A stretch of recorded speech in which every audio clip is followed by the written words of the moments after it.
Ratusan tahun lalu, masyarakat Eropa dicekoki cerita pulau berlapis emas yang berada di salah satu muka bumi. Mereka hanya bisa mendengar dari orang-orang bahwa siapapun yang datang ke Pulau Emas niscaya bakal makmur. Sayang, akibat tak bisa melakukan pencarian, mereka lantas meyakini semua cerita itu hanya fiksi belaka. Apalagi mereka juga tak bisa punya emas secara mudah karena harga yang mahal.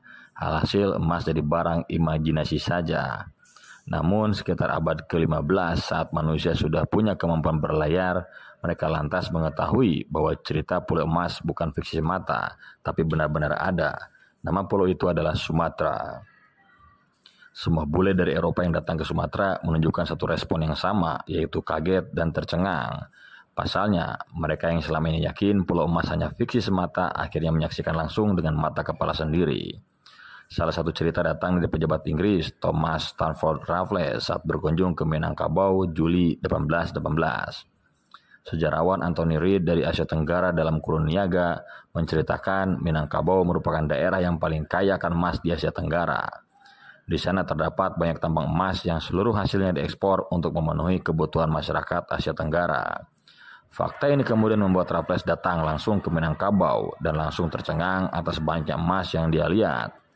Dalam Memoir of the Life and Public Service of Sir Thomas Stamford Raffles, dia bercerita bahwa saat melintasi perbukitan dari Simawang ke Pagaruyung, terdapat bukit-bukit yang mengandung emas. Emas tersebut kemudian ditambang dengan sangat mudah oleh banyak orang untuk diperjualbelikan. Ada kalanya juga emas tersebut menghalangi langkah Raffles saking melimpah.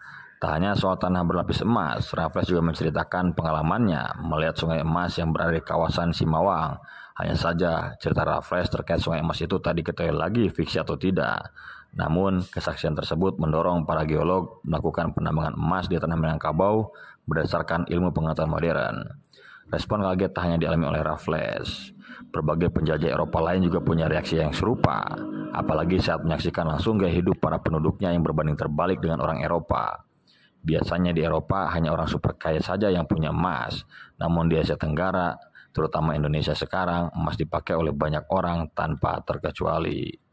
Penjelajah Francis Drake misalnya saat datang ke Nusantara tahun 1980 dia takjub saat melihat Sultan Ternate memakai pakaian dengan perhiasan-perhiasan dari emas murni, atau saat menemui Sultan Johor yang memakai 3 buah rantai emas di leher dan gelang emas di lengan. Sementara penjelajah Eropa Tom Pires dalam Suma Oriental juga berkata demikian. Saat mengunjungi Jawa tahun 1513, dia melihat Raja Jawa yang sangat kaya. Penampilannya dari atas ke bawah full menggunakan emas. Bahkan para pengawal dan anjing peliharaan juga memakai kalung dan gelang emas. Ini juga terjadi pada rakyat jelata.